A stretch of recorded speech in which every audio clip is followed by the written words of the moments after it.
Je commence de toute façon.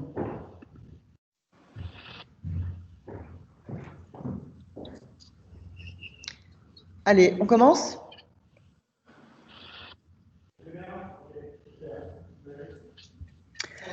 Alors, je vois que l'enregistrement a démarré, donc bonjour à tous, bonjour à toutes, merci d'être présents. Merci à vous quatre, Julie Couturier, Vincent Nuret, Clotilde Lepetit, Xavier Autain. Vous êtes nos deux binômes candidats au bâtonnat de Paris. Les élections ont lieu, alors, Conseil de l'ordre et bâtonnat 24 novembre, 26 novembre, mais attention, cette année très inédite, le 24 novembre, en tout cas du fait que nous n'avons que deux élections, Alors, c'est quelque chose d'extraordinaire. Je fais un webinaire sur Zoom tous ceux en anglais. À l'exception de nos deux binômes, vous vous mettez en mute, vous coupez votre micro et vous coupez la caméra. Les seules personnes que nous devons voir sont dans le... Voilà, merci. S'il vous plaît, coupez tous vos caméras. Les seules personnes que nous devons voir, c'est dans la galerie, c'est Julie Vincent, Clotilde Xavier. S'il vous plaît. Lydienne, tu coupes ta caméra aussi. Madame Couder, je vous vois. Je vous vois. Coupez votre caméra. Voilà. Merci infiniment, Lydienne, tu peux couper ta caméra. Merci infiniment à tous de jouer cette règle du jeu parce que notre objectif, c'est vraiment que nos deux binômes puissent s'exprimer de la manière la plus agréable et sereine possible.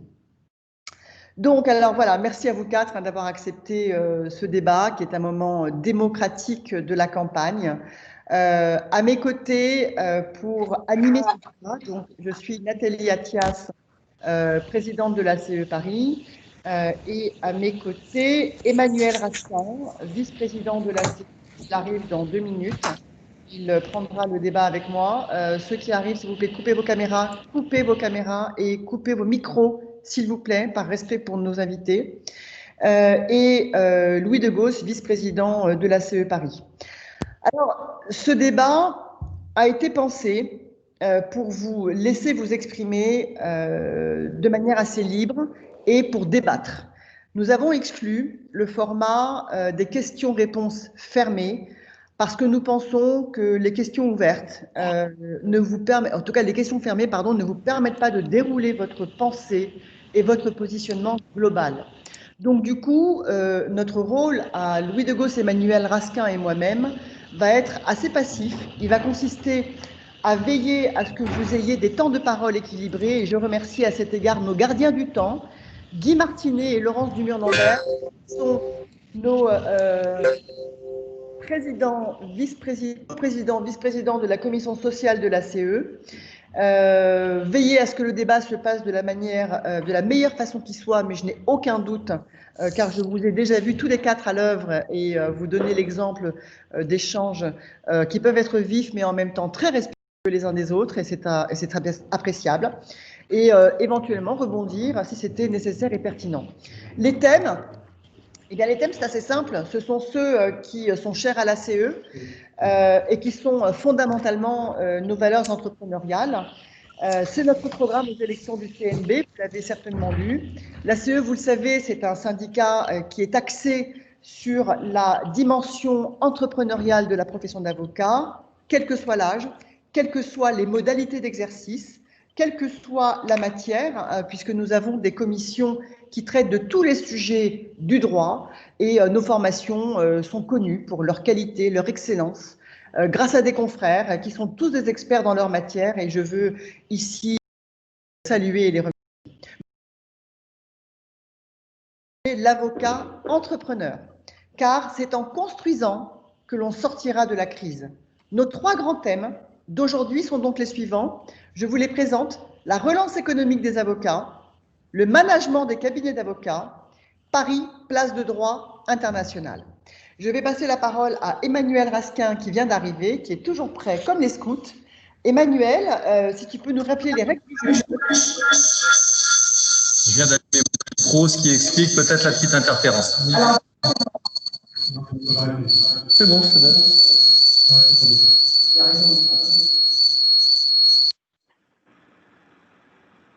Encore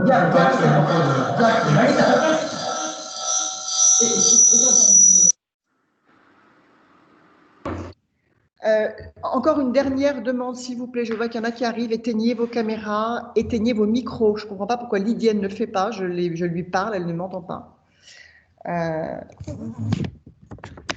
Chers amis, bravo de vous présenter ce soir. Je suis très heureux de vous voir. Et vous me voyez là ou pas? Oui. Et vous m'entendez? Oui. Oui, super. La règle du jeu, elle est simple. On a 3 grands thèmes, ce qui fait à peu près 15 minutes par grand thème pour chaque binôme. Donc, on démultiplie par 2. Chaque binôme va avoir 15 minutes, donc à peu près 7 bonnes minutes pour chacun d'entre vous, chaque composant du binôme.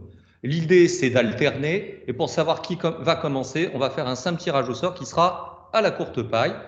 Alors, il va y en avoir 2 en fait, parce qu'au début, on va vous demander, avant de commencer les grands pôles de notre débat, c'est de vous présenter pour chaque binôme 2 minutes. Qui va commencer? Eh bien voilà, on va le savoir tout de suite. Alors, la courte paille. La courte paille, qu'est-ce que vous... main droite ou main gauche? C'est à nous. Oh, allez. Droite. Donc ta droite. Ma droite, c'est la plus longue. Okay. Donc, la plus courte, Xavier Autain et Clotilde commencent. Vous vous présentez.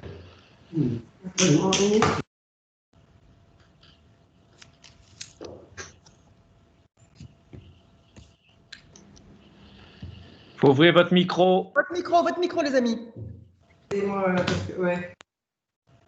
Pardonnez-moi, mes premiers exercices ont été au Conseil de l'Ordre, j'étais assistante en déontologie, donc j'ai pris la mesure physique et l'amour de la déontologie tout de suite dans mon exercice.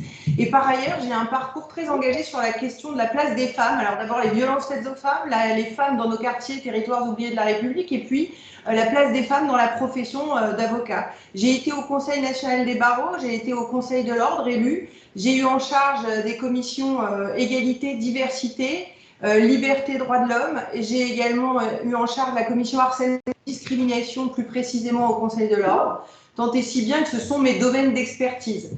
C'est-à-dire que j'interviens beaucoup. J'ai encore 20 secondes. Oh, pardonnez-moi. Bon, bref, c'est dans l'actualité de mes mandats, pardonnez-moi, que et dans l'élan qui est le mien, que je me présente aux côtés de Xavier Autain pour le...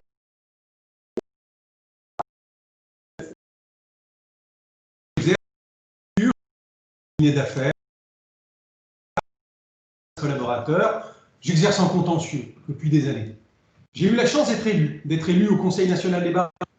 C'est le mandat que je termine, et d'être élu au Conseil de l'Ordre. Et c'est vrai que la situation est telle, les enjeux sont tels, les incertitudes sont telles que oui, nous nous présentons alors que rien n'était prévu. Oui, nous nous présentons car nous avons le sentiment que l'ordre doit avancer, l'ordre doit se moderniser. Et vous êtes un aiguillon extrêmement intéressant, vous, la CE, qui posez un certain nombre de problèmes, qui posez un certain nombre de problèmes qui gratouillent parfois. On le voit avec les derniers votes à l'Assemblée générale du CNB. Vous posez des questions qui sont des questions économiques, et c'est bien parce que ça vient rappeler à chacun que nous ne sommes pas des êtres éthérés qui fréquenterions la cour d'assises et vivrions de nos rentes, mais nous sommes des acteurs économiques. Et c'est pour ça que je suis particulièrement content qu'on participe à ce débat-là et qu'il ait lieu sous cet aspect-là. Car nous sommes des défenseurs des libertés publiques, nous sommes des gens qui sont tenus par une déontologie, mais nous sommes des entrepreneurs par essence même de la profession libérale que nous exerçons. La parole à Julie et Vincent.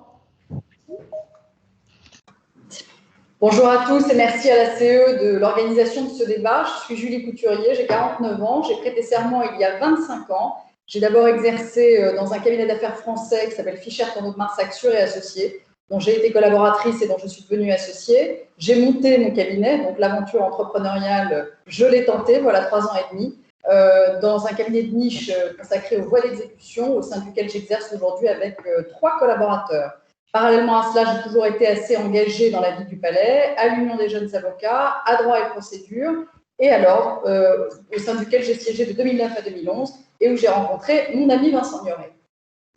Merci Julie. Vincent Gnoret, j'ai 63 ans, 37 ans de métier. J'ai prêté serment en 1983. Je suis devenu secrétaire de la conférence en 1984. je me suis installé, et puis je me suis associé, j'ai exercé la pratique pénale, et j'ai été l'heureux associé de M. Bertrand Moreau, fondateur de l'arbitrage en France, Bury, et de Louis Desgos, spécialiste de l'arbitrage. Je me suis présenté en 2008 au Conseil de l'Ordre sous les couleurs de la CE, avec William Feugère et Xavier Delcros.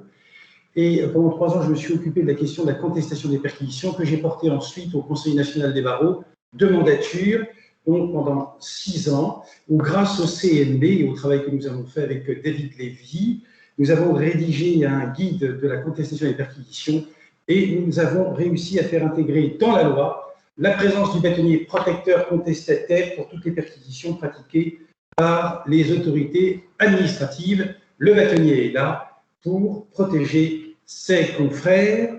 Il ne suffit pas d'avoir un programme, il faut aussi avoir des parcours de militants. Je pense qu'avec Julie, nous les avons. Merci à vous 4 pour ces présentations et merci de jouer le jeu. Donc, je vais tout de suite passer au premier thème que je vais lancer. Donc, le premier thème, c'est la relance économique des avocats. Nous vous avons adressé les sous-thèmes que nous souhaitons vous voir aborder dans cette partie que je vous lis. L'entreprise avocat et l'avocat dans l'entreprise. Faut-il moderniser notre déontologie? Quoi? Comment? Que pensez-vous du numérique et de la digitalisation des offres de services? Quelle est votre position sur l'avocat en entreprise et pourquoi? Les honoraires. Honoraires d'apport d'affaires. Oui. Le micro. Nathalie. On ne t'entend plus. Vous m'entendez là? Oui.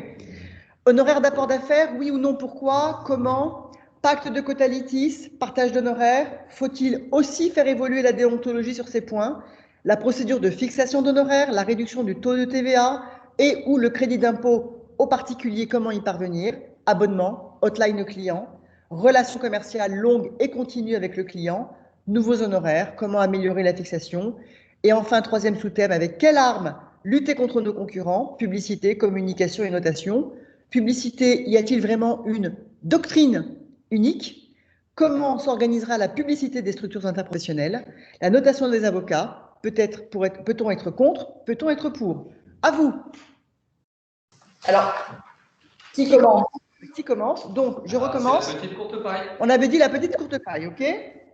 Oui, mais après, on peut alterner. Allez, hop. Commencer, on peut alterner et laisser Julie et Vincent commencer. C'est, voilà, fair play. Allez-y, comme vous voulez. C'est Julie et Vincent. On y va. Alors, attendez, combien de temps là? Donc là, 7 minutes à peu près hein, pour ce Allez, premier on y va.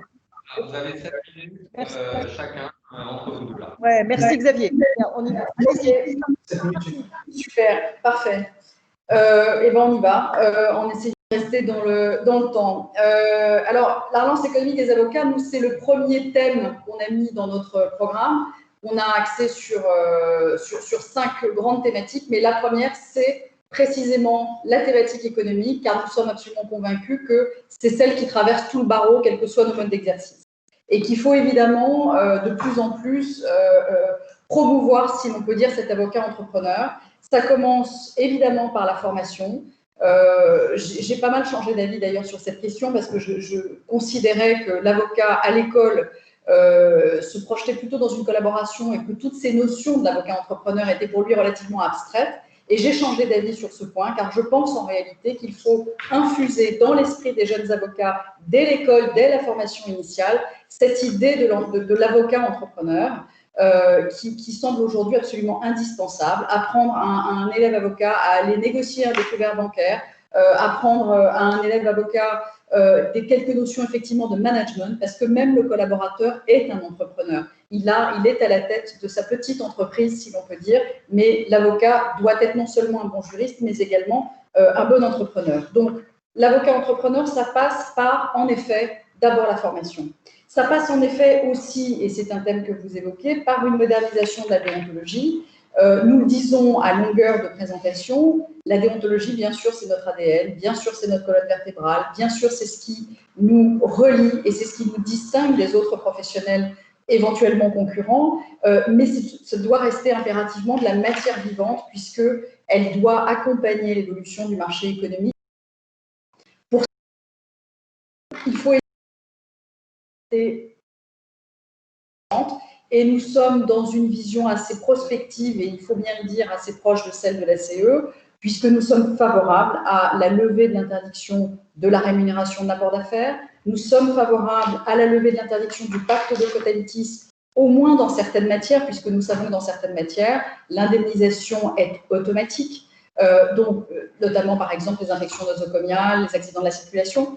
De ce fait, on n'a pas véritablement de risque de dépense. Au contraire, ça permettrait aux justiciables de venir plus facilement vers l'avocat, ce qu'ils rechignent à faire pour le moment, de peur justement d'une facturation prohibitive. Nous sommes aussi favorables à l'ouverture aux capitaux extérieurs et nous saluons le rapport qui a été voté par le CND qui, dans certaines limites et dans certaines conditions, favorise effectivement cette ouverture aux capitaux extérieurs. Il faut évidemment rester très attaché à nos principes essentiels et à notre serment, mais ça n'est évidemment pas exclusif d'une certaine modernité, puisque ce que nous voulons, c'est en toute hypothèse que cette déontologie ne soit pas un frein au développement économique des cabinets, bien au contraire. Dans les thématiques que vous nous proposez encore, il y a évidemment la question du digital. Nous avons un programme numérique ambitieux parce que nous sommes convaincus que c'est encore un facteur de division du barreau, que c'est encore une cause de fragmentation du barreau aujourd'hui, tant la maturité numérique de nos confrères est diverse. Nous proposons plusieurs choses, et on ne va pas forcément tout détailler là parce qu'on a pas mal de thèmes à aborder, mais notamment, là encore, ça passe par la formation. On a vu quelques évolutions ces derniers temps, le Lab EFB qui a été une très bonne initiative, tout ce que fait l'incubateur également, mais peut-être que ça n'est pas suffisant aujourd'hui et peut-être qu'il faut former nos confrères avec de vrais volumes horaires, avec un vrai cycle de formation, en un mot, avec une vraie école du numérique. On a différentes problématiques. Le numérique, ça veut dire beaucoup de choses. Ça veut dire la formation de nos confrères, notamment à la protection de leurs données. Il y a des problématiques de cybersécurité qui vont devenir extrêmement prégnantes. C'est également l'éducation, entre guillemets, de nos confrères à de nouvelles techniques, comme par exemple le legal design. Toutes ces questions doivent être, l'ordre doit être évidemment moteur dans la formation de nos confrères pour réduire cette fracture numérique. Une aspiration, et c'est effectivement une proposition que nous avons en commun parce qu'elle est dans l'air du temps depuis extrêmement longtemps, c'est la création d'un fonds d'investissement pour pouvoir accompagner en effet les projets dans l'intérêt des avocats parisiens. On voit, parmi vous, beaucoup ont des initiatives extrêmement innovantes en matière de legal tech. Il faut évidemment les promouvoir et l'ordre doit être moteur dans cette promotion des legal tech. Un point peut-être pour terminer sur la question de la publicité. Nous sommes évidemment également favorables à un assouplissement de la sollicitation personnalisée. Je crois comprendre qu'à l'ordre de Paris, il y a peut-être une difficulté d'unification de la doctrine. C'est vrai que la façon dont on conçoit, la façon dont nos confrères communiquent est une question finalement politique. Et il faudrait peut-être en effet travailler à une meilleure unification des pratiques de façon à ce qu'elles ne soient pas si dépendantes de la personne qui rend les avis en matière de publicité. Voilà, en 5 minutes 46, Vincent, tu veux ajouter un mot? Oui, une petite minute, il nous reste encore 1 minute, semble-t-il. Il faut évidemment libérer les leviers de croissance. Si la pratique bouge, la déontologie doit bouger dans l'intérêt des avocats. Donc la déontologie, c'est la science des devoirs. On en est encore aujourd'hui à disserter autour du principe de probité. Je veux bien, mais il faut un peu, à un moment donné, décoincer cette déontologie, l'adapter. Alors, il est question de l'avocat entrepreneur, bien évidemment. On doit être entrepreneur, comme l'a dit Julie, dès l'EFB, donc qui doit se centrer sur un et très pratique et surtout l'avocat entrepreneur, il y a aussi, vous nous posez la question de l'avocat en entreprise. L'avocat en entreprise, on peut y réfléchir, non pas comme une négociation à propos de l'aide juridictionnelle, non, ça non, mais y réfléchir à l'avocat en entreprise avec un secret professionnel, une déontologie très forte, à côté d'un juriste d'entreprise qui n'a pas le secret en l'état, contrairement à ce qu'on pense. Renforcer le secret professionnel à l'intérieur de l'entreprise, pourquoi pas, par la présence d'un avocat souverain une utilité sociale.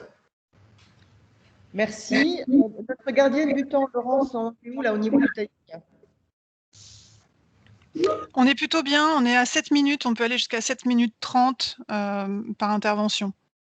D'accord, ok, super. Vous avez fini, Julie et Vincent? On peut passer la parole à Xavier et Clotilde? Alors, on n'a pas eu le temps de tout aborder, il y avait peut-être la notation, il y avait peut-être encore un mot à dire peut-être sur l'avocat d'entreprise, mais je laisse Xavier et Clotilde, quitte à ce qu'on revienne. D'accord, après. Xavier et Clotilde, à vous. Merci. Je crois qu'on ne naît pas entrepreneur, on le devient. Et il faut transformer les juristes en entrepreneurs. À l'école du barreau, ça a déjà lieu. Les cours ont été déjà définis par le CNB et il y a déjà du marketing, du management. Sauf qu'on implante tout ça dans des jeunes têtes de juristes et de gens qui ne sont pas encore entrepreneurs. Donc c'est bien de faire cette première vaccination comme un BCG, mais il faut faire des rappels après. Il faut les faire quand on est en tant qu'entrepreneur, quand on a commencé à exercer. Sinon, c'est forcément plus compliqué et la matière prend moins. Je crois qu'une des difficultés de notre ordre, c'est qu'il n'a pas pris la mesure de cela. Et qu'il est évident que notre déontologie, puisque vous en parliez, notre déontologie, c'est quoi? Notre déontologie, ce n'est pas un dogme, ce sont des principes. Et que nous marchons, nous, avocats, sur deux jambes. Une première qui est la déontologie, une deuxième qui est l'économie. L'avocat qui n'est que déontologue, mais qui ne fonctionne pas, eh bien, il ne va pas très loin. Donc il faut que nous appréhendions cela de manière très économique, et à commencer par l'ordre, puisque c'est à la tête de l'ordre que nous vous demandons de voter pour nous. Il faut pour ça, et nous l'avons écrit dès le mois de juin, ce n'était pas encore dans l'air du temps, deux choses. Un observatoire économique de la profession, c'est-à-dire un observatoire économique du barreau de Paris qui puisse nous donner l'état du marché du droit, aller chercher des données, de la data, pour renseigner bâtonnier, vice bâtonnier, membre du Conseil de l'ordre, mais aussi pour renseigner tous les confrères. Les marchés, ceux qu'ont les experts comptables, ceux que les legal tech sont en train de nous prendre. Deuxième sujet, les legal tech. Dès le mois de juin, nous écrivions effectivement qu'il fallait un fonds d'investissement dans les legal tech, non seulement pour aider ceux des projets des confrères, mais aussi pour aller prendre des participations dans les legal tech à monter ou existantes, car oui, le numérique est quelque chose que nous devons appréhender avec beaucoup plus de force que nous ne le faisons et sans la timidité de ceux qui ont le sentiment d'être dans une citadelle assiégée où ils attendent l'assaut de ceux qui essayent de prendre la citadelle. Nous ne sommes pas une citadelle, nous devons être des conquérants. Ça s'instille à l'école, ça se fait surtout par la formation continue, me semble-t-il, par le fait d'assumer que nos cabinets, comme l'on dit un peu pompeusement, ce sont des entreprises avocats. Des entreprises de taille variée, qui vont de la bonne et grosse entreprise à l'entrepreneur individuel. Ça, c'est fondamental, me semble-t-il. Donc oui, la déontologie, il faut la faire évoluer. Et il faut mettre de l'avocat partout. Alors l'avocat en entreprise, ne nous masquons pas, on pense qu'on y viendra, et de toute façon, on y viendra parce qu'il semble que le garde des Sceaux le veuille. Et il veut des territoires d'expérimentation. Le bâtonnier Cousy a dit qu'il était territoire d'expérimentation. Ça pose de toute façon la question de la carrière d'un avocat et de la diversité des façons dont il va exercer ce métier en entreprise. Nous ne l'aurons pas, nous ne sommes pas les seuls au monde à avoir la vérité parce qu'il n'y aurait pas d'avocat en entreprise. Mais il faut faire ça avec pédagogie, de façon à ce qu'il n'y ait pas de rupture dans la profession, nous semble-t-il, et qu'il n'y ait pas d'opposition Paris-Province qui soit entretenue, ce serait dommage. Sur les évolutions, l'apport d'affaires, ça a été voté par le Conseil national des barreaux, donc là-dessus, on n'a plus qu'à mettre en œuvre. Les prises de participation par des capitaux extérieurs, ça vient d'être voté, à une très courte majorité, mais c'est bien, ça a été voté. La question des pactes de quote-élitis, c'est aussi des choses à réfléchir. La CE a beaucoup travaillé là-dessus et a été très moteur au Conseil national des barreaux, il faut le dire, il faut le reconnaître. Mais, pardon de vous le dire, vous n'avez pas été les seuls puisque vous avez réussi à accueillir la majorité et à faire embrasser cela par un certain nombre de confrères. Après, il y a d'autres questions qui se posent très concrètement, plus pratiquement. La publicité, comment est-ce qu'on doit la faire? On doit faire attention à cela. La question de comment est-ce qu'on organise les structures interprofessionnelles, on l'a vu par la question de la capitalisation. La question de la notation est une question qui n'est pas simple. Nous devons pouvoir nous soumettre au regard de nos clients. Nous devons pouvoir dire à nos clients, ils doivent pouvoir nous regarder et dire celui-là travaille bien, celui-là ne travaille pas bien. Parce que la réalité, c'est que nous sommes dans un marché concurrentiel. Concurrentiel nous et concurrentiel avec d'autres acteurs. Donc nous avons la nécessité de nous soumettre à ça. Attention là-dedans, en ne faisant pas le lit du secret professionnel et du travail que nous faisons et du secret que nous confient nos clients. Il faut faire très attention à cela et qu'on n'ait pas des clients qui, du coup, expliquent tout ce qu'on a fait pour eux.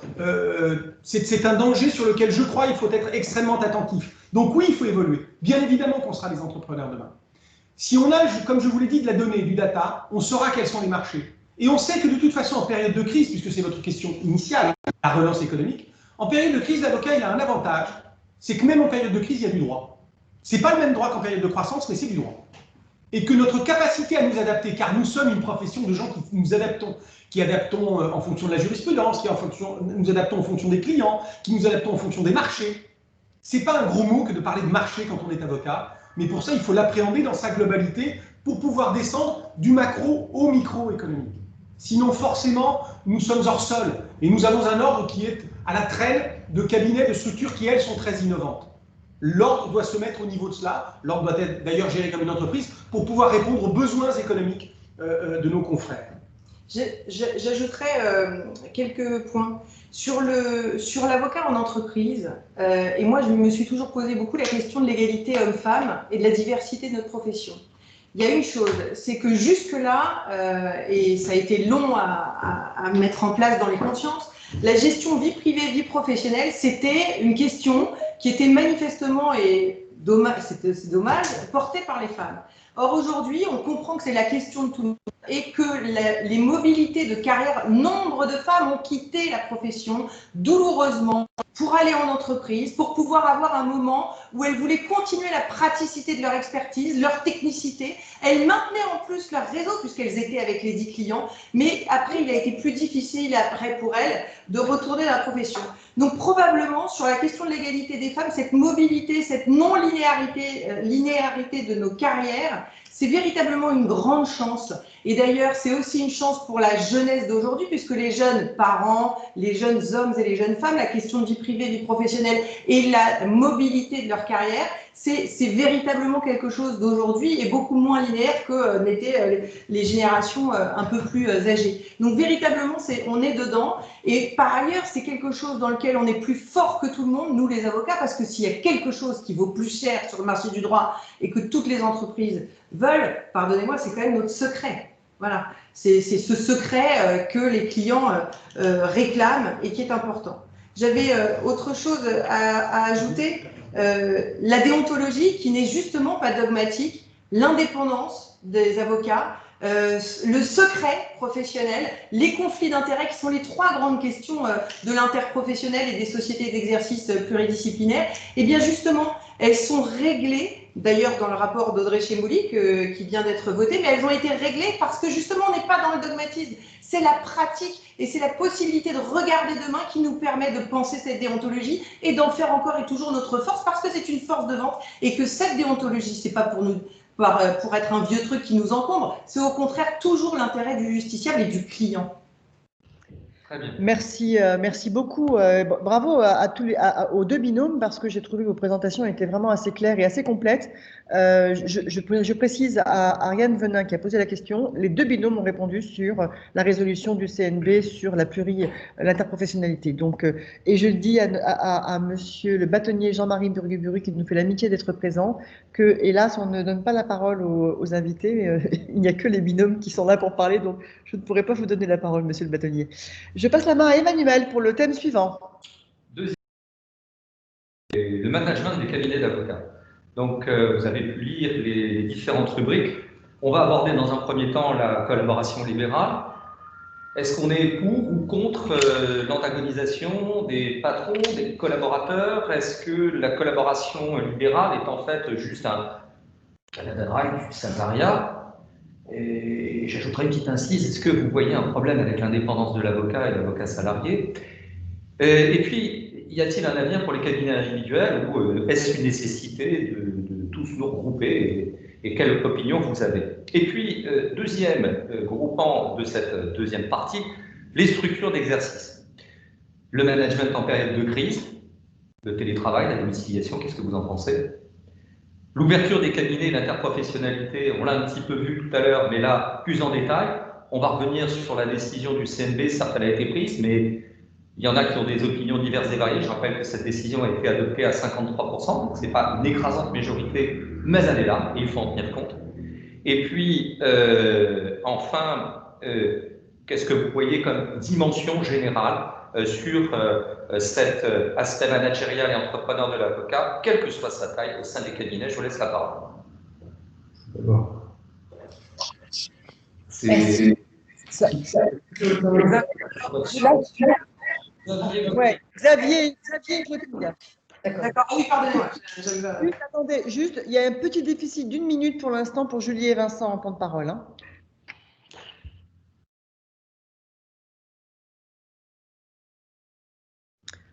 Clotilde, ton micro. Et merci. Bon, on peut pas être pour l'antagonisme. Je veux dire, c'est dommage. Les collaborateurs, les cabinets qui embauchent les collaborateurs et les collaboratrices restent tous confrères. Moi, j'ai à cœur le principe d'égalité. On a tous la même robe et j'ai pas envie d'avoir mal à ma robe sous un principe d'inégalité de traitement, de manque de respect. Et c'est précisément notre serment qui n'a rien de vieillot, mais qui nous permet de nous protéger lorsque parfois les métiers sont difficiles. Et justement, on est dans un métier parfois qui gère des antagonismes avec les clients, avec les magistrats ou avec parfois d'autres confrères. Et c'est cette confraternité qui précisément nous protège dans la modernité. Ça, c'est une première chose. En revanche, la collaboration, on est sur une ligne de crête. C'est-à-dire que soit on accepte le caractère libéral de la collaboration et donc on laisse à la fois, on peut être exigeant avec sa collaboratrice et son collaborateur, mais néanmoins, on n'est pas là en train de contrôler ses horaires de travail. D'ailleurs, on peut penser les causes de télétravail dans les contrats, puisque manifestement le Covid nous force un peu l'avenir sur ces questions-là, mais tant mieux parce que ça force un peu les habitudes et probablement ça va nous mettre de plein pied dans quelque chose d'encore plus libéral en matière de collaboration, c'est-à-dire qu'il n'est pas question de faire du 100% libéral et de déshumaniser la relation, mais du 100% télétravail, pardonnez-moi. Mais c'est la possibilité d'un exercice organisé comme l'on le veut, et puis le collaborateur doit pouvoir avoir ses dossiers personnels et exercer lui-même son caractère d'entrepreneur, justement. Il n'y a pas de honte, par ailleurs, si on veut passer au salariat. C'est-à-dire on assume très clairement le fait qu'on veut un volume horaire, que le collaborateur salarié se consacre exclusivement au cabinet d'avocats. Et encore, on a vu que d'ailleurs des avocats salariés pouvaient avoir des dossiers personnels. Donc là, on n'est pas du tout, c'est juste complètement assumé. C'est deux régimes différents et il faut juste les respecter et les faire vivre. Ils peuvent vivre tous ensemble, il n'y a pas de difficulté là-dessus. Sur l'égalité professionnelle, moi, j'ai travaillé sur la charte de responsabilité sociétale des cabinets d'avocats, qui est véritablement quelque chose qui fait partie D'abord, c'est quelque chose qui est vendeur vis-à-vis des partenaires et des autres clients ou des éventuels réseaux interprofessionnels que le cabinet d'avocats veut pouvoir mettre en œuvre, puisqu'en réalité, souvent, les entreprises, désormais, on est à l'heure d'une économie éthique, se retrouvent autour d'un certain nombre de valeurs, de diversité. D'ailleurs, la diversité et l'égalité homme-femme, on a vu que c'était pas juste quelque chose de l'ordre de la valeur humaniste, c'est aussi quelque chose qui rapporte de l'argent. On confronte des regards, on confronte des façons de penser l'économie, le monde, on confronte, d'ailleurs c'est aussi la richesse de l'interprofessionnalité, c'est-à-dire qu'on confronte des modes de management, des modes de comptabilité, des modes d'exercice du droit. On n'est plus des littéraires perdus dans le monde du droit, on est, on ne fait pas vœu de pauvreté même quand on est un cabinet individuel, donc on peut aussi être dans le réseau.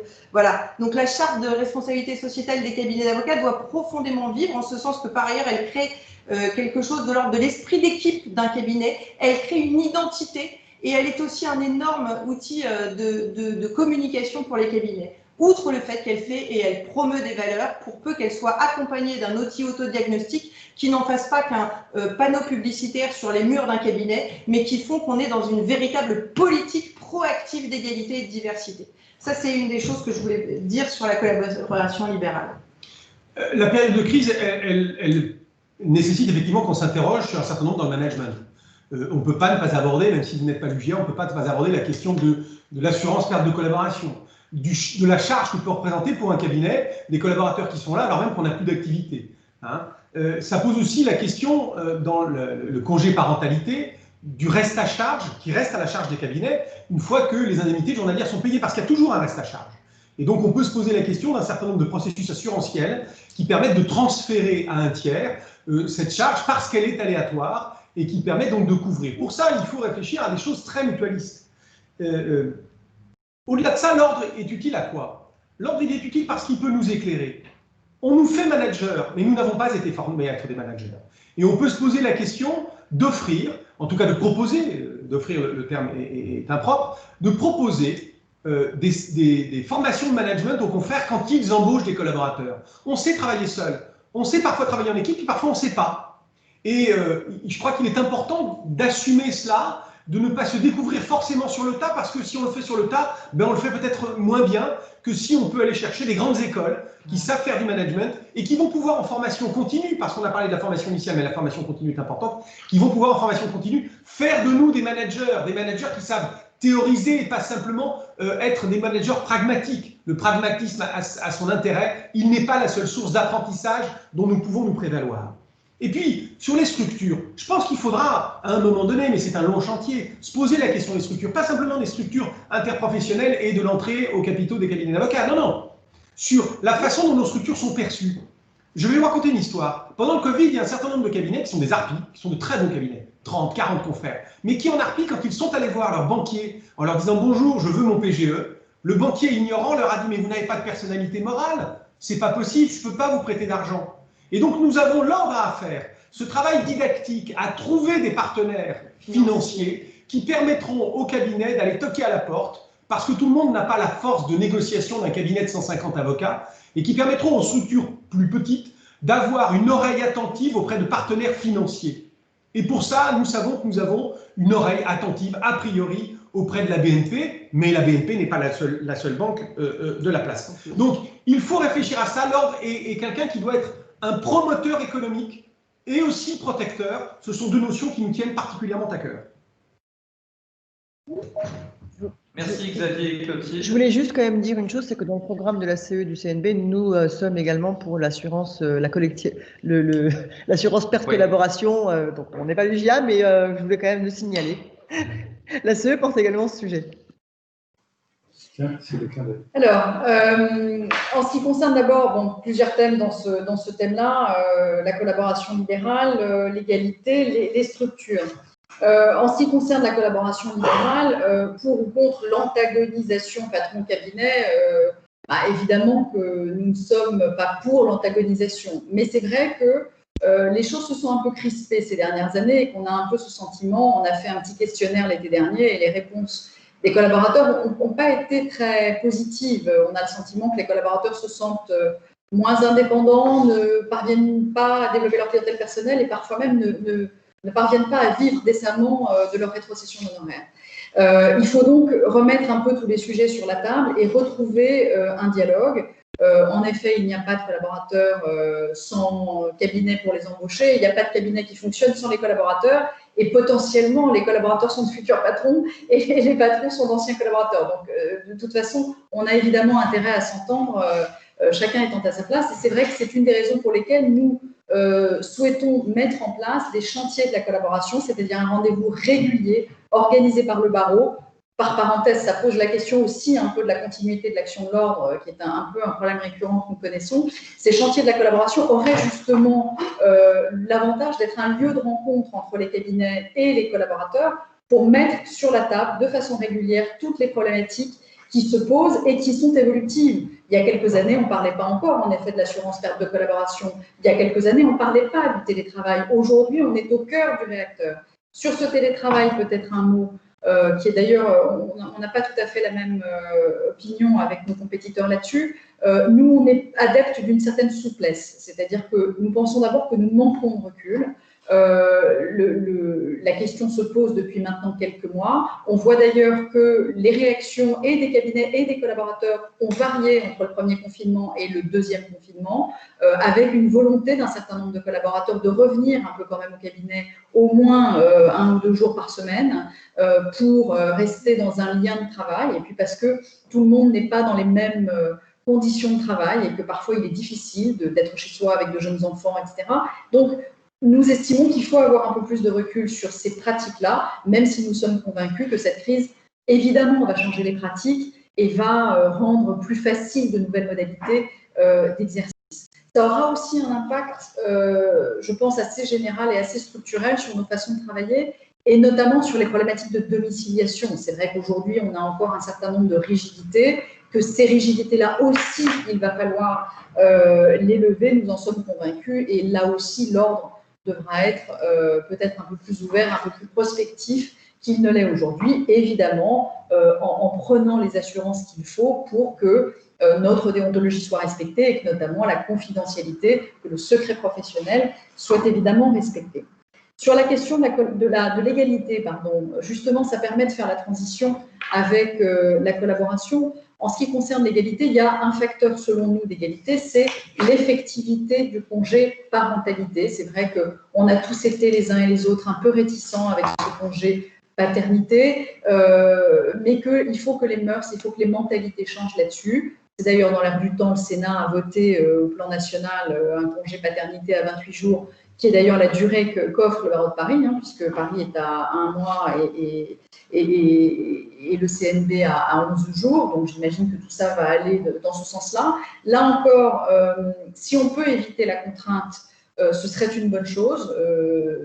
Et puis nous verrons dans un second temps s'il faut entrer dans quelque chose d'un peu plus contraignant. Mais en tout cas, l'évolution des mentalités doit se faire sur le fait que tant que la charge professionnelle de la parentalité pèsera sur les jeunes femmes, le plafond de verre n'explosera jamais. Vous aurez toujours des cabinets qui seront réticents à recruter plutôt des femmes que des hommes, à les payer aussi bien que les hommes et à associer des femmes autant que des hommes. Nous préconisons aussi dans notre programme la systématisation et le développement de formations, notamment justement en matière de management sur la négociation des rémunérations, pour essayer autant que faire se peut de mettre un terme à ces phénomènes d'auto-limitation qu'on rencontre encore trop souvent. En ce qui concerne enfin la question des structures, on a évoqué déjà effectivement le management et le télétravail, la domiciliation. Et oui, dernière question, y a-t-il un avenir pour les cabinets individuels et pourquoi les cabinets ne se regroupent-ils pas? Là encore, ça fait évidemment partie des choses que nous avons à cœur et que nous proposons, c'est-à-dire de faciliter ces rapprochements, une mutualisation des moyens qui nous semble être effectivement l'avenir. Les avocats ont évidemment le droit, s'ils le souhaitent, d'exercer à titre individuel, mais on sent chez un certain nombre d'avocats qui exercent à titre individuel aussi une forme de souffrance et d'isolement, et l'ordre doit aussi avoir un rôle, par exemple par la mise en plateforme, par la mise en œuvre de bonnes pratiques avec des plateformes de partage, qui pourrait favoriser effectivement ces regroupements, et l'ordre doit être un facilitateur sur ces regroupements possibles entre avocats. Oui, Julie a complètement raison, il faut réaffirmer sans cesse le caractère libéral de la collaboration, c'est l'entreprise, le tempérament entrepreneurial du jeune avocat, et il n'existe de bons cabinets d'avocats, patrons ou collaborateurs confondus, dans une équipe qui gagne. Les cabinets individuels ont un avenir, pour autant que, fût-ce de manière dématérialisée, ils comprennent que la clé du succès, de la réussite, du maintien de l'activité, c'est encore le travail en équipe. Il faut apprendre à partager, bien évidemment. Alors, le collaborateur libéral, lui, est déjà, on le sait en fait, détaché en entreprise avec son secret professionnel. Bon nombre de cabinets d'affaires ont déjà détaché des collaborateurs libéraux dans les grandes banques, dans les grandes compagnies d'assurance. Il faudrait réaliser une étude d'impact et les interroger, ces avocats collaborateurs, et leur demander ce qu'ils en pensent de cette vie-là en entreprise, avant d'envisager les projets de manière clivante, alors que nous devons nous unir également sur ce thème qui a une vocation sociale, celui de l'avocat en entreprise. L'avocat qui travaille chez lui, en télétravail, on utilise l'expression à tort et à travers, le télétravail. En fait, il s'agit tout simplement d'un travail à domicile. Mais le collaborateur doit avoir la liberté de revenir au cabinet. 3 jours en famille avec les enfants dans les pattes, je veux bien, mais j'ai le droit de revenir au cabinet pour m'en libérer. Parce qu'à ce moment-là, le travail devient l'expression d'une forme de liberté d'aller et de venir. Ça, c'est important. C'est dire, si bien qu'on ne peut pas figer le télétravail comme une obligation dans le contrat de travail. On doit avoir la liberté d'agir dans un sens ou dans l'autre. Voilà ce que je voulais vous dire. Il nous reste 1 minute. 7 minutes 14, ça nous fait 8 minutes 14 si j'ai 1 minute à rattraper, si vous m'y autorisez. Je termine rapidement sur un thème qui m'est cher, qui est le secret professionnel, qui aujourd'hui est un marque de management du cabinet d'avocats. Les anciens conseillers juridiques nous apprenaient à l'époque, il y a fort longtemps, qu'il fallait nous déplacer chez le client pour y ramasser des dossiers. Ils avaient ô combien raison. Mais il existe aujourd'hui des affaires de criminalité organisée qui imposent aux enquêteurs aux magistrats de sonoriser les locaux du client. Et on sait qu'on peut sonoriser des locaux privés pour y recueillir des paroles confidentielles. Donc le management du cabinet d'avocat, eh bien c'est aussi peut-être de faire venir aujourd'hui le client dans le cabinet d'avocat pour préserver le secret qui profite bien évidemment au justiciable, mais aussi à l'avocat évidemment. La CEDH nous a rappelé que le secret professionnel se conjuguait comme un devoir pour l'avocat, c'est aussi un droit pour l'avocat et bien évidemment son client. Merci à tous les deux. Laurence, est-ce qu'on pourrait avoir un décompte total des prises de parole, du temps des prises de parole, s'il te plaît? Alors, moi j'ai 15 minutes et 40 secondes pour Clotilde et Xavier. Et je suis en train de faire le décompte 15-14 plus 2 minutes, 17-14. Maintenant, c'est Julie et Vincent qui sont un petit peu en avance. D'accord. Si vous le permettez, je vais juste apporter une précision sur le télétravail. Bien évidemment, le télétravail, c'est une possibilité qui est offerte aux collaborateurs. Ce n'est pas une obligation de rester chez lui, c'est une possibilité d'aller travailler chez lui de temps en temps. Il ne faut pas lire la clause à l'envers. C'est l'exercice de la liberté. Julie et Vincent? Oui, non, notre seul point, entre guillemets, peut-être de divergence, c'est la nécessité ou pas de réglementer, c'est-à-dire d'inclure une clause de télétravail dans le contrat. On pense que les choses peuvent être effectivement plus souples et en tout cas ne doivent pas être figées. Et encore une fois, sûrement pas tout de suite, c'est-à-dire attendons de voir comment les choses vont évoluer dans les mois et les années qui viennent, et notamment au moment de la sortie de la crise. Quelles vont être, comment les choses vont-elles se restabiliser? Mais il s'agit juste d'offrir cette souplesse. Bien sûr. Mais elle existe. Vas-y, Emmanuel. Juste une question pour les deux binômes très rapide. On entend souvent l'indépendance qui est opposée à plein d'évolutions. Je parle de l'avocat d'entreprise, mais aussi sur l'interprofessionnalité, la pluridisciplinarité. C'est quoi pour vous l'indépendance de l'avocat? Ça s'arrête dès que le salarié arrive? Non. J'ai pas entendu la fin. Bien évidemment, sinon il n'y aurait pas d'avocat salarié. S'il y a des avocats salariés, ça montre bien qu'à l'instar de ce qui se passe pour les médecins, quand on a des médecins qui sont en CHU, ces médecins ne perdent pas leur indépendance. D'accord? L'indépendance, c'est une indépendance d'esprit, d'analyse et d'opinion. Donc, c'est pas. Et on sait très bien de toute façon qu'on dépend de nos clients. Donc, l'indépendance, ça signifie qu'il faudrait qu'on soit des êtres éthérés, hors sol et vivement de nos rentes et pas des honoraires qui nous sont versés. Donc, ne nous trompons pas sur ce qu'est l'indépendance. Et par ailleurs, à partir du moment où on encourt une responsabilité professionnelle, puisqu'on engage notre responsabilité plus que d'autres, précisément parce que nous sommes des libéraux, alors on travaille en indépendance et en rationalité. Merci. Vincent, Julie? Bien, non, l'indépendance, oui, c'est l'indépendance, à l'évidence, l'indépendance intellectuelle qui est tout à fait distincte de l'indépendance, si l'on peut dire, organique. Et encore une fois, si la profession a choisi de prévoir la possibilité d'un exercice salarié, c'est bien qu'on considère que le contrat de travail n'est pas incompatible avec l'indépendance de l'avocat et l'indépendance intellectuelle de l'avocat. D'autant que le lien de subordination se réduit aux seules conditions de travail actuellement dans le règlement intérieur. Donc la liberté d'esprit que Xavier évoque à juste titre n'empêche pas une indépendance économique. Bon, bref, il faut des esprits libres dans un cabinet d'avocats qui forment une équipe. Mais le salariat n'est pas incompatible avec la liberté de travailler, comme on entend, de refuser un dossier parce que le dossier porterait à la conscience de la personne. Bon, bah, écoutez, merci à tous les deux. J'en conclus donc que l'indépendance, à vous entendre tous les deux, n'est pas un.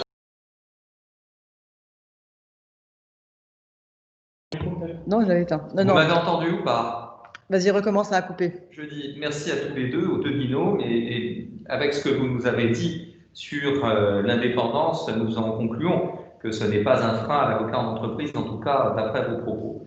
Et c'est comme cela que nous l'avons entendu et interprété. Je passe la parole à Louis, s'agissant du troisième grand volet qui est... Bonsoir. Ah non, ça a coupé. C'est pas grave.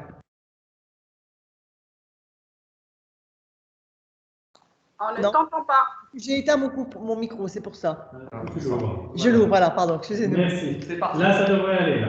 Même si c'est un peu loin, mais bon, la technique est en ce qu'elle était. Bien, oui, dernier thème, Paris, place de droit et classe internationale de droit. deux sous-thèmes principalement. D'une part, l'attractivité de la place de Paris, et d'autre part, peut-être la guerre économique et la guerre juridique entre les systèmes de common law et les systèmes de droit civil continentaux que nous représentons en France. Donc, premier sous-thème, l'attractivité de la place. Quels sont les atouts, à votre avis, de la place de Paris? A priori aussi, vous serez élu après le Brexit. Donc, quelle carte pourrait jouer Paris contre Londres, qui sera donc non plus européenne, mais aussi vis-à-vis des autres places européennes? Je pense notamment aux mardes qui ont été évoquées par une personne dans le chat. Je pense à nos juges, je pense à l'arbitrage naturellement, parce que je pratique un peu. Aussi, quelle pourrait être la place en matière de déontologie européenne? Je pense au CCBE, je pense au fait que post-Brexit, il y aura peut-être une redistribution entre les différents pays.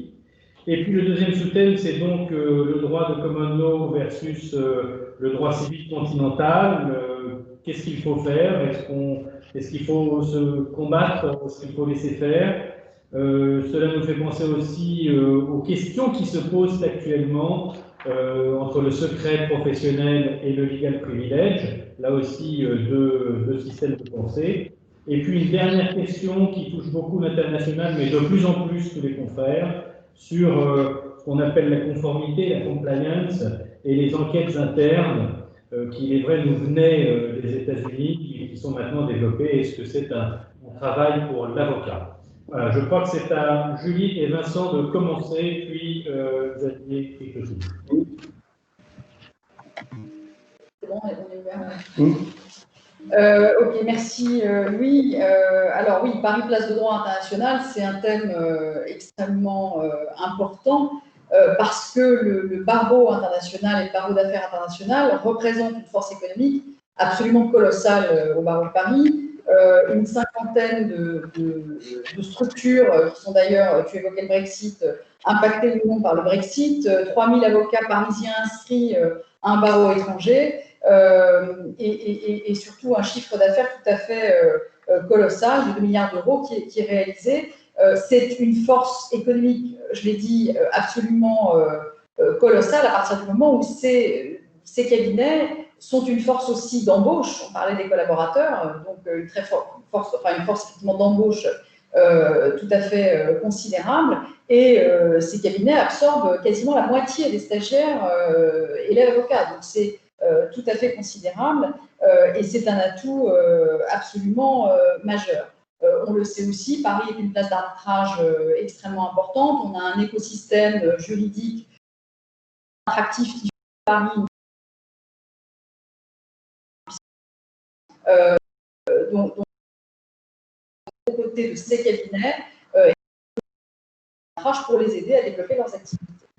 En ce qui concerne le Brexit, on a évidemment un certain nombre de sujets à régler. En effet, nous serons élus, ou plus exactement, nous prendrons nos fonctions à un moment où la question devra en principe avoir été réglée.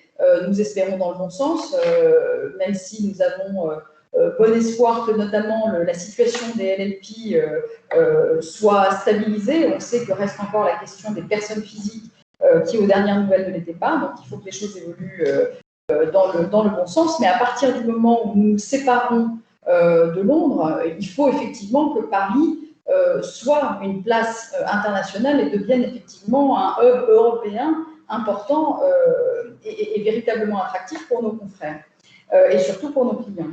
Alors, en ce qui concerne la déontologie européenne, il faut évidemment promouvoir le rôle du CCBE et que Paris soit évidemment extrêmement présent au CCBE. Dernier thème que vous abordez, c'est la question de la guerre économique qui passe par la guerre du droit.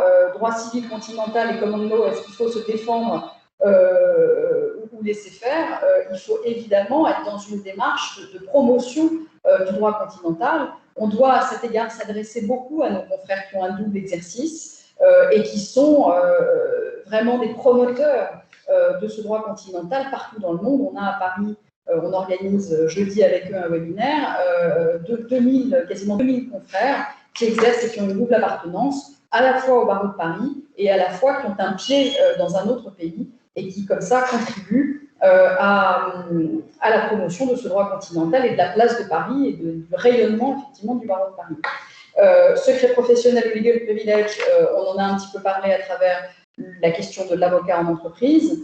À notre sens, c'est une nouvelle modalité d'exercice de la profession d'avocat. C'est l'avocat qui s'exporte dans l'entreprise avec son secret professionnel et non pas le legal privilege qui serait donné aux juristes d'entreprise et qui aboutirait à une autre profession réglementée qui viendrait concurrencer la profession d'avocat.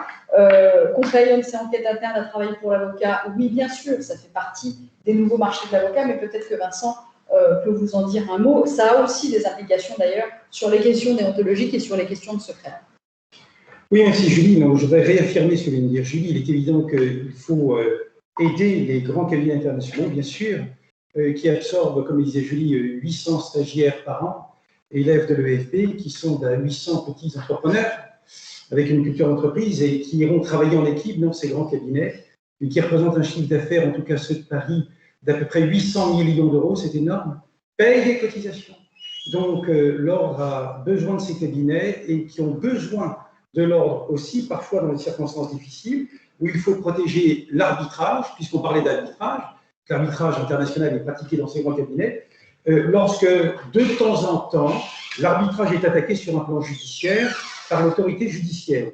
Donc, il faut que le bâtonnier soit là pour contester. Et aujourd'hui, vous savez que lorsqu'un avocat, par ailleurs investi de fonctions juridictionnelles, est perquisitionné, il bénéficie de la présence d'un délégué du premier président de la Cour de cassation, du premier président de la Cour de cassation, si bien qu'en perquise, nous avons à la fois le délégué du bâtonnier et le délégué magistrat pour protéger le secret du délibéré et le secret professionnel. Donc, protéger l'arbitrage par le judiciaire. La compliance. Il est évident que l'avocat a vocation à être enquêteur interne, c'est le droit positif.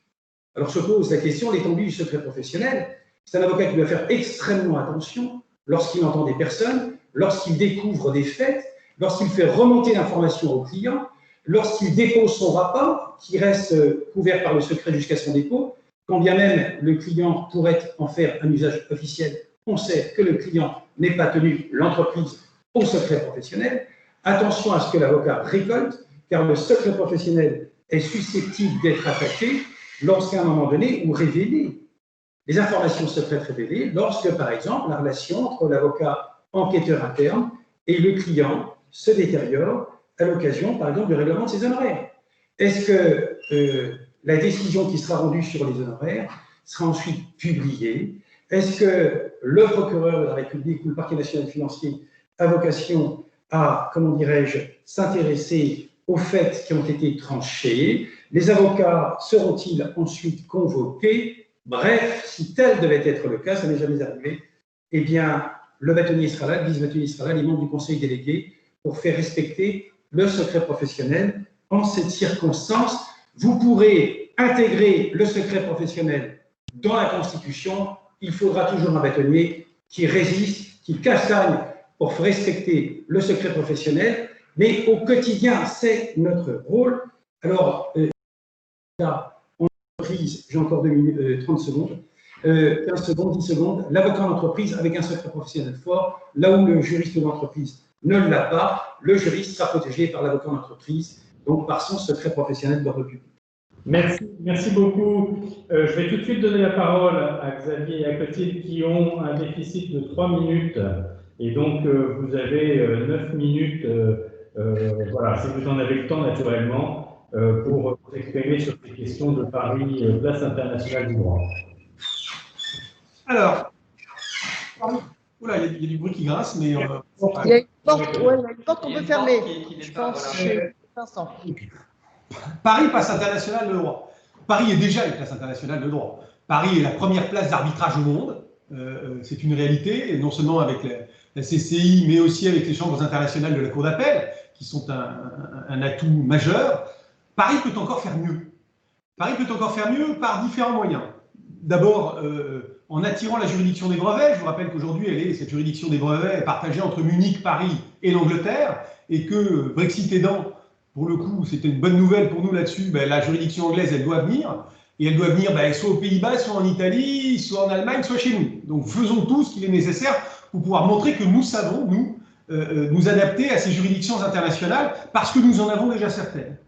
Nous en avons certaines et nous accueillons en notre sein, c'était intéressant, il y a quelques semaines, nous discutions avec un confrère associé d'un cabinet français qui se plaignait qu'il y ait des avocats exerçant en France, qui n'étaient pas avocats français, qui étaient avocats étrangers et qui ne parlaient pas la langue, qui ne parlaient pas français. Ce à quoi je lui ai répondu que c'était quand même une très très bonne nouvelle, parce que ça signifiait qu'il y avait des avocats étrangers qui venaient exercer les droits étrangers à Paris, parce que Paris était une telle place que justement ça les faisait venir, et que c'était une sacrément bonne nouvelle, plutôt que de penser que nous étions seuls entre nous.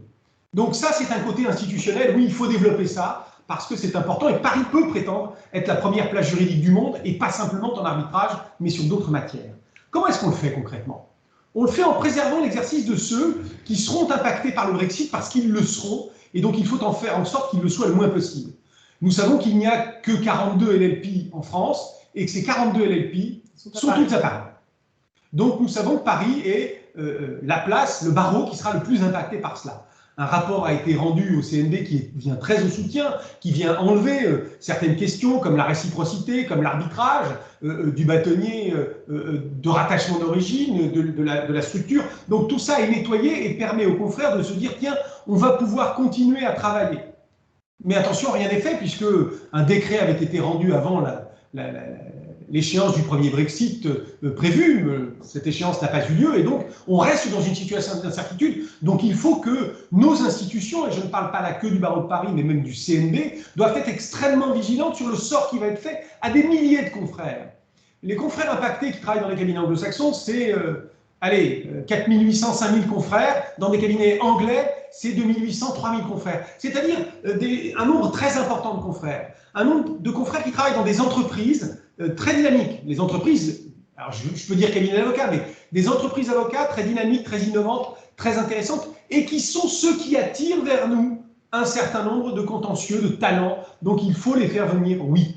Il faut les faire venir aussi parce qu'il signifie que le spectre de nos compétences sont encore plus larges. Un cabinet anglo-saxon, il ne vient pas prendre les dossiers les juridictionnels ou le droit des personnes. Il est dans d'autres domaines. Il est aussi un vecteur intéressant sur du pro bono, puisqu'il y a toute une culture de pro bono dans les cabinets anglo-saxons qu'il est extrêmement intéressant d'importer. Il existe au barreau de Paris les trophées du pro bono et on voit le nombre de ces cabinets anglo-saxons qui y travaillent, pas seulement, le pro bono ça se fait aussi en France, mais il y a eu cette culture-là qui est assez intéressante. On a rencontré nombre de cabinets qui le mettent en avant. Mais cette irradiation, ce pari place de droit, il ne passe bien évidemment pas que par le fait de faire venir les confrères. Il passe aussi par le fait de rayonner, que Paris doit rayonner partout. Et ce rayonnement, il se fait par les initiatives du barreau de Paris, mais il se fait aussi par chacun des ambassadeurs que constituent les approximativement 2000 confrères qui exercent à l'étranger, avec certains qui sont à cheval entre les deux pays, et puis d'autres, et un certain nombre. Nous, on a rencontré les gens du barreau de Londres par Zoom, mais il y en a qui sont à Londres, qui ne travaillent qu'à Londres, et dont le rattachement au barreau de Paris relève de la symbolique et de l'attachement, j'allais dire, émotif. Par ailleurs, parce qu'ils n'y travaillent pas du tout en France. Et on les a entendus, on les a écoutés, on leur a parlé pour le coup, on l'a fait nous. Et en réalité, ils se vivent souvent comme un peu discriminés. Ils payent une cotisation forfaitaire qui leur coûte cher, et puis ils doivent régulièrement s'assurer 2 fois. Et puis ils n'ont pas des offres de formation qui soient à la hauteur de leurs exigences. Alors qu'ils n'ont pas accès aux mêmes services de l'ordre que les avocats qui sont de plein pied à Paris. Ils n'ont pas d'interlocuteur CNBF, ils n'ont pas d'interlocuteur juridique qui vient centraliser leurs problématiques de tous les jours et pourtant ils payent beaucoup et ils tiennent à leur qualité d'avocat parisien. Donc il va falloir que l'on fasse mieux que ce qui est fait aujourd'hui, c'est-à-dire qu'aujourd'hui vous avez un membre du Conseil de l'ordre qui est attaché à ces avocats qui exercent à l'étranger, qui sont des avocats parisiens. Simplement, le membre du Conseil de l'Ordre, il passe, hein, on le sait tous et toutes, et par ailleurs, il est déjà très rempli d'un certain nombre de missions et il ne dispose pas ni de la mémoire ni des compétences techniques qui sont requises pour répondre avec célérité et à plein temps et en temps réel aux questions de nos consoeurs et confrères qui exercent à l'étranger. C'est important ça parce que c'est le rayonnement du barreau de Paris à l'étranger pour le coup, pour de vrai. C'est très concret, c'est très bête, mais ils se sentent très malmenés. Et puis ça permet, pour répondre à la question d'origine d'Emmanuel, ça permet de faire rayonner le droit romano-germanique. Ouais. D'accord ? Et il faut faire très attention à eux sur plein de choses pratiques. On a omis de vous parler du fait que leurs formations locales ne sont généralement pas validées. Ils sont avocats exerçant qui en Allemagne, qui en Italie. Ils sont formés localement parce qu'ils exercent localement, mais ces formations ne sont pas validées par nous. Donc ce n'est pas possible, il faut bien évidemment coller à la réalité de leur pratique. Dernier point, sans doute, peut-être qu'on n'utilisera pas tout le temps, mais on n'est pas, encore une fois, des experts comptables, donc on n'est pas forcément tenu à la minute près.